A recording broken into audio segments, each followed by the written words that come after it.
12वीं जमात उर्दू के इस पीरियड में सभी तलबा और तालिबात का एक बार फिर खैर मकदम है। आज मंजूमात की तशरीहात के सिलसिले में जनाब पंडित चकबस्त ब्रिज नारायण चकबस्त के ज़रिए लिखा गया आसिफुद्दौला का इमाम बाड़ा नज़्म की हम तशरीह करेंगे, तो आइए समाअत फरमाएं।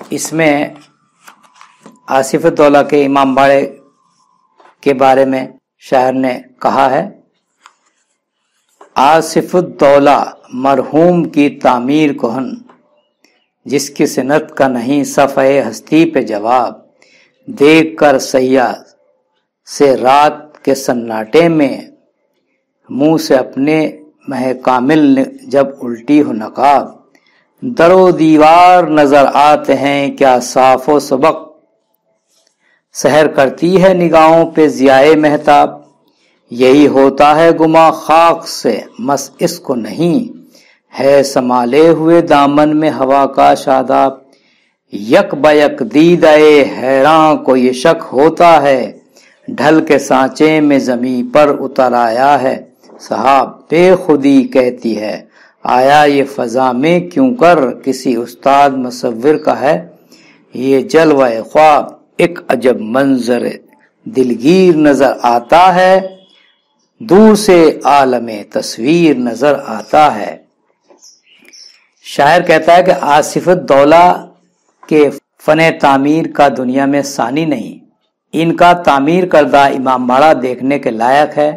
तफरी करने वालों, तुम इसको रात के सन्नाटे में देखो, इसके दरो दीवार कितने साफ नजर आते हैं, सुबह की किरणें इमारत को महसूर कुन बना देती हैं कि देखने वाला हैरत में पड़ जाता है। इसे देखकर ऐसा महसूस होता है कि इस इमारत का ताल्लुक मिट्टी से नहीं है, इसे देखकर ऐसा लगता है जैसे हवा ने इसको मुअल्लक लटका रखा हो, और जब हैरान नजरें इस इमारत पर पड़ती हैं तो ऐसा लगता है जैसे कि बादल सांचे में डलकर जमीन पर उतर आया है। ये किसी फनकार के फन का ख्वाब की तामीर है। ये इमारत देखकर एक अजीब मंजर लगता है और दूर से देखने पर ऐसा महसूस होता है जैसे किसी मुसव्विर ने तस्वीर बना दी है।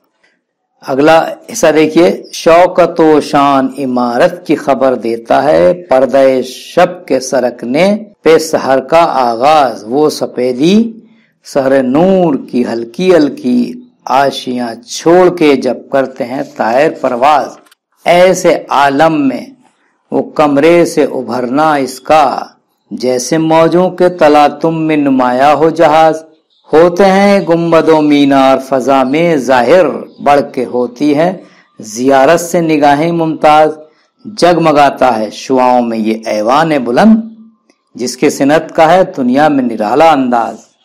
शायर कहता है कि इमारत को देखने से इसकी शान और शौकत का अंदाजा होता है, और जैसे ही रात का अंधेरा छटता है और शहर की शुरुआत होती है तब इसका नजारा और दिलकश हो जाता है।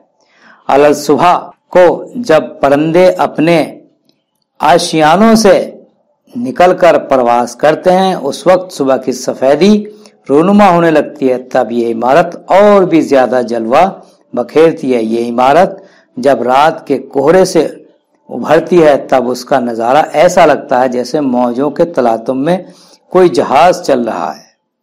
जब इसके गुंबद मीनार फजा में दिखाई देते हैं तो दिल करता है कि बस इनको बगैर पलक झपके देखते रहो। जब सूरज की किरणें इस बुलंद इमारत पर ठहरती हैं तो जगमगाने लगती हैं। इस इमारत का तर्ज तामीर का नक्शा बिल्कुल निराला है।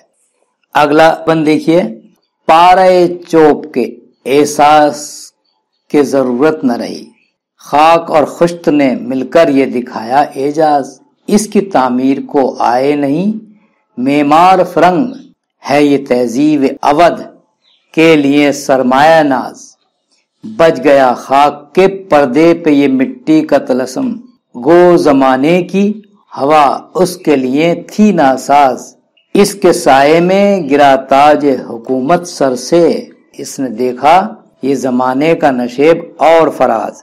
इमाम बाड़े की तर्ज तामीर की अहम सिफत यह है कि इसमें ईंट और मिट्टी का इस्तेमाल किया गया है, कहीं भी लकड़ी का इस्तेमाल नहीं हुआ है। इस इमारत को फरंगी सनतकारों ने नहीं, हिंदुस्तान के कारीगरों ने बनाया है। इमाम बाड़ा अवध की तहजीब का सरमाया है। हालांकि ज़माने की हवा या हालात नासाजगार थी, फिर भी खाक के पर्दे पर मिट्टी की ये इमारत महफूज रह गई। अवध की हुकूमत इस इमारत के ज़ेर तसल्लुत खत्म हुई, लिहाजा इस इमारत ने वक्त के नशेब व फराज को अच्छी तरह देखा है। इस इमारत को बनाने वाले सब ही खाक में मिल गए, अलावा कुछ पुराने दोस्तों और दरख्तों के जो इस इमारत की तामीर के गवाह हैं। क्या सरे शाम उदासी का समा रहता है, दरो दीवार से गिर जाती है रौनक परवाज। धूप उतरती हुई आंखों को ये दिखलाती है, दिल मजनू का खश्त में है सोज गुदाज। जिसके फैजान हुकूमत का करिश्मा है ये, इसके साये में है सोया हुआ वो खल्क नवाज। इसकी हिम्मत की बुलंदी है बुलंदी इसकी, इसके अखलाक की वसत का नेहा इसमें है राज। जब जियारत को मुहर्रम में बशर आए हैं, चांदनी रात में आती है फलक से आवाज। बेअदब पामू ई जाके अजब दरगाह अस्त, सजदगा फलक रोज़े शहंशाह अस्त। इस इमारत की ऐसी हालत है कि शाम आते ही चारों तरफ सन्नाटा तारी हो जाता है और इसके दरो दीवार से रौनक काफूर होकर उतरती हुई धूप आंखों को ये एहसास दिलाती है कि किस मजरू दिल का सोजो गुदाज है कि जो हर एक ईंट में समाया हुआ है। जिसकी हुकूमत में इस इमारत की तामीर हुई, उसी इमारत में अबदी नींद सोया हुआ है। ये इमारत उस नवाब की जवां मर्दी का नतीजा है जिसके अखलाक की शोहरत जमाने में थी। इस इमारत की जियारत को लोग मुहर्रम के दिनों में आते हैं। चांदनी रात में एक आवाज सी आती है, ए बेअदब यहाँ पैर मत रख, ये किसी नवाब का रोजा है। तो आज आपने ये आसिफ दौला का इमाम बाड़ा मंजूम समात फरमाया, इसकी तशरीह समात फरमाई। तो आज के पीरियड में बस इतना ही। कल फिर कुछ नई तशरीहात के साथ हाजिर होंगे। खुदा हाफिज।